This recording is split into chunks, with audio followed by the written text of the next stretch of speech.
Hypertension के प्रति जागरूकता फैलाने के लिए हर साल 17 मई को वर्ल्ड हाइपरटेंशन डे मनाया जाता है और लोगों को जागरूक किया जाता है।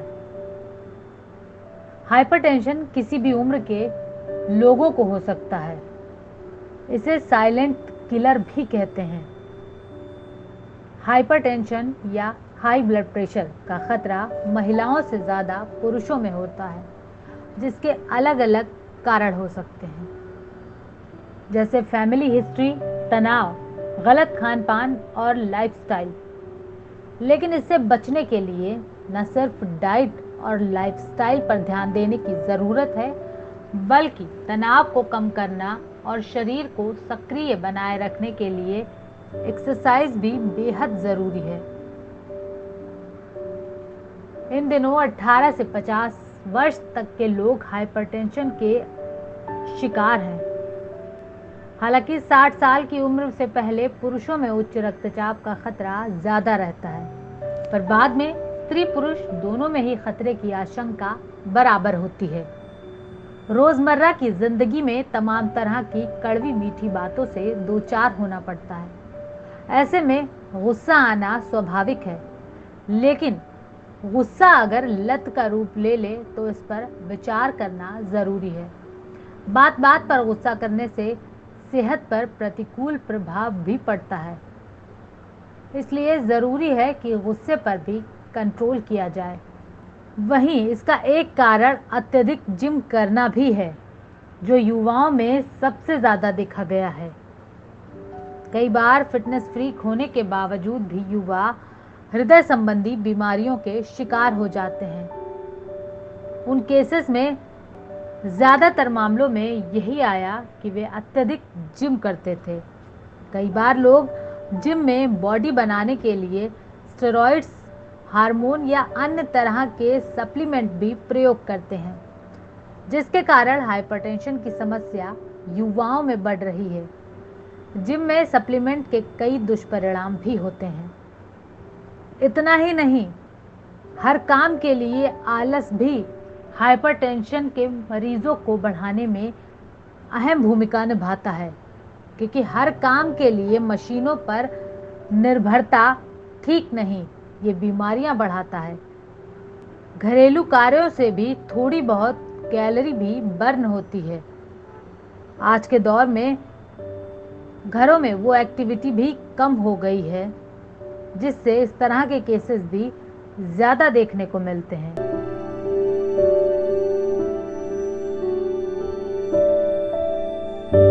मैं doctor Richa Giri, vice principal and professor of medicine, GSVM medical college Kanpur. Ma'am, हाँ जी, ये देखिए, ब्लड प्रेशर जो है वो हम लोगों का अमूमन 120-80 रहता है। लेकिन यदि जैसे हम लोगों की सेडेंट्री लाइफस्टाइल है, मतलब हम लोग कोई काम नहीं करते हैं, और जो आजकल सभी चीज़ों की मशीनें आ गई हैं, जैसे कपड़ा भी धोने की मशीन है, बर्तन धोने की मशीन है, माइक्रोवेव है, हर चीज़ उससे हम लोगों का, और मोबाइल फ़ोन है। पहले जैसे थोड़ा भी एक्टिविटी होती थी तो लोगों को उठना होता था, थोड़ा भी चलना होता था तो कैलोरीज बर्न होती थी। मान लीजिए एक टेलीफ़ोन ही ले लीजिए, तो टेलीफ़ोन बात करने के लिए हमें अपनी जगह से उठ के वहाँ पे जाना पड़ता था, क्योंकि वो डॉट फ़ोन होता था। बट अब मोबाइल है तो हम लोग जहाँ पे बैठते हैं वहीं पे रहता है, और हम लोग वहीं बैठे बैठे वो कर लेते हैं। उसी तरीके से टेलीविज़न, खाना भी हम लोग वहीं पे खा रहे हैं, टीवी देख रहे हैं, खाना खा रहे हैं। तो जो एक्टिविटी होती है वो हम लोगों की बहुत कम, घर में भी जो है एक्टिविटीज़ हम लोग की कम हो गई हैं। जो महिलाएं भी होती हैं वो भी घर में वॉशिंग मशीन लगी हुई है, पहले कपड़े धोए जाते थे, उसमें कैलोरीज बर्न होती थी। तो बेसिक ये है कि जितना हम खाना खा रहे हैं, जितनी कैलोरीज़ की हमको रिक्वायरमेंट है, अगर हम उतना वर्जिश या हम एक्सपेंडिचर नहीं करते हैं तो वो हमारे शरीर में वसा के रूप में जमा हो जाती है, और उससे वो फिर धीरे धीरे आर्टरीज़ में और हर जगह वसा जमने लगता है, और एथेरोस्क्लेरोसिस की वजह से हार्ट को ज़्यादा ज़ोर से काम करना पड़ता है, जिसकी वजह से वो खून का दौरान वहाँ पे पहुँच सके। इसी की वजह से जो है मतलब प्रेशर जब ज़्यादा उसको करना पड़ता है तो ब्लड प्रेशर हम लोगों का बढ़ता है। तो एक तो कारण ये है। दूसरा हम लोगों का खान पान, हम लोग जितना दूर जा रहे हैं, हम लोग पिज़्ज़ा खाएंगे, बर्गर खाएंगे और उतना हम लोग एक्टिविटी नहीं करते हैं। तो जितना भी आप रिफ़ाइंड खाना खाएंगे उतना ज़्यादा आपके शरीर में मतलब कि कार्बोहाइड्रेट डाइट, जो रिफ़ाइंड कार्बोहाइड्रेट डाइट होती है वो अगर खाएंगे वो भी एक कारण होता है कि हम लोगों का ब्लड प्रेशर बढ़ता है, हाइपरटेंशन होता है। तीसरी चीज़ है कि जैसे सुबह उठ के मॉर्निंग वॉक, ज़्यादा देर तक सोना। हम लोग आजकल की जो लाइफस्टाइल है वो लोग ज़्यादा देर तक सोते हैं। कहीं भी जाना होगा तो कार से जाएंगे, स्कूटर से जाएंगे, पहले साइकिल चलाते थे तो उससे, या पैदल जाते थे तो उससे एक्टिविटी कुछ ना कुछ होती रहती थी। तो फल वगैरह खाएं, ग्रीन वेजिटेबल खाएं, उसकी वजह से हम लोग जो ये रिफ़ाइंड चीज़ें, जितना आप मोटा अनाज जो कि अब आ गया है, हम लोग की सरकार भी, मोदी जी भी ये कह रहे हैं कि मोटा अनाज जो है वो उसका हम लोग पैदावार करें, जिससे कि वही लोग खाएं और उससे रफेज हम लोगों का बनेगा और उससे ये जो हाइपरटेंशन होता है वो कम होता है।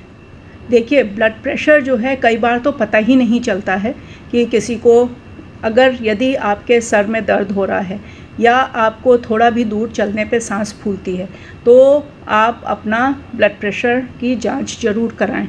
यदि वो ब्लड प्रेशर बढ़ा हुआ है तो उसकी दवा नियमित रूप से खाएं। नमक कम से कम खाएं, दिन भर में 5 ग्राम नमक ही एडवाइजेबल होता है, जिससे कि हम लोगों के शरीर में उसको इतनी आवश्यकता होती है। तो इसलिए हम लोग जो है वो नमक का कम लेना, ग्रीन वेजिटेबल्स, हरी सब्जियां लेना, फल लेना, अपना रेगुलर चेकअप कराना, ये बहुत ज़रूरी है। उसी के बाद कई बार होता है कि ब्लड प्रेशर का पता ही नहीं चलता है और सीधे पेशेंट जो है वो ब्रेन हेमरेज करके हम लोग की इमरजेंसी में आते हैं और तब उनको पता चलता है कि उनका ब्लड प्रेशर बढ़ा हुआ है। यूजुअली जाड़ों में ऐसा होता है क्योंकि उस समय वेज़ो कंस्ट्रिक्शन होता है, मतलब जो पेरिफेरल हमारी जो धमनियाँ होती हैं वो सिकुड़ जाती हैं, जिसकी की वजह से, ठंड की वजह से सिकुड़ी हुई होती हैं, जिसकी वजह से हम लोगों के हार्ट पे ज़्यादा जोर पड़ता है और उसमें ब्लड प्रेशर। तो जाड़ों में यदि आपके ब्लड प्रेशर है तो अपने डॉक्टर से मिलके उसकी डोज़ एडजस्टमेंट दवा की करा लेनी चाहिए कि यदि वो ज़्यादा है, क्योंकि जाड़ों में भी जैसे देखा गया है कि ब्रेन हेमरेज के केसेस ज़्यादा होते हैं, तो अपना ब्लड प्रेशर उस दौरान चेक कराते रहना चाहिए। मैं doctor S K Sinha, professor cardiology, Lakshmipat Singhania institute of cardiology, GSM medical college Kanpur. Hypertension वो स्थिति है जब किसी मनुष्य की ब्लड प्रेशर जो है 150/90 से ऊपर हो जाए।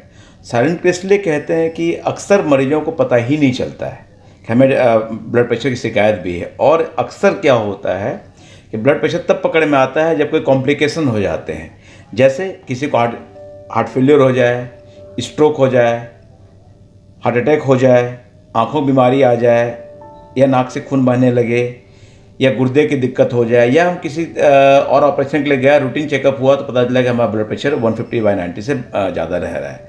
और साइलेंट इसलिए भी है कि अक्सर 5 में 1 व्यक्ति को हाइपरटेंशन देखा गया है जो कि ट्रीट नहीं हो पाता है, और यह इसलिए भी हो रहा है कि लोगों में इसकी जागरूकता की काफ़ी कमी है। 40 साल के बाद हर व्यक्ति को साल में कम से कम अपना एक बार ब्लड प्रेशर चेक करा लेना चाहिए, और जब भी किसी ऑपरेशन के लिए जा रहे हैं तो उसके पे रूटीन चेकअप होना चाहिए। जागरूकता बहुत ज़रूरी है, क्योंकि 40 के ऊपर जो भी लोग हैं जिनकी दिनशैली अनियमित है, दिनचर्या गड़बड़ है, जो वेस्टर्न फूड ले रहे हैं, जिनमें व्यायाम नहीं करते हैं, फलों की कमी रहती है, आहार प्रॉपर नहीं है, वो लोग अपना ब्लड प्रेशर चेक नहीं कराते हैं। तो ऐसे लोगों को हमेशा साल में 1 या 2 बार ब्लड प्रेशर चेक कराते रहना चाहिए और अपने वजन की नियंत्रित जांच कराती रहनी चाहिए।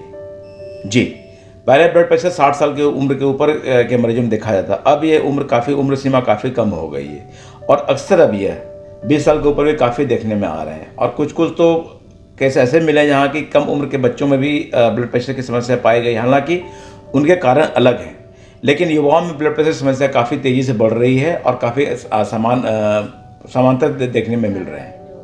बिल्कुल, हम वेस्टर्न फूड की तरफ पश्चिमी आहार को ज़्यादा अपना रहे हैं, बसहित खाना भोजन ज़्यादा ले रहे हैं, व्यायाम बिल्कुल नहीं कर रहे हैं, मोटापे की समस्या बढ़ रही है, जंक फूड बहुत ले रहे हैं, स्ट्रेस बहुत हो रहा है और डाइट हमारा बिल्कुल बैलेंस नहीं है और नमक का अत्यधिक सेवन कर रहे हैं।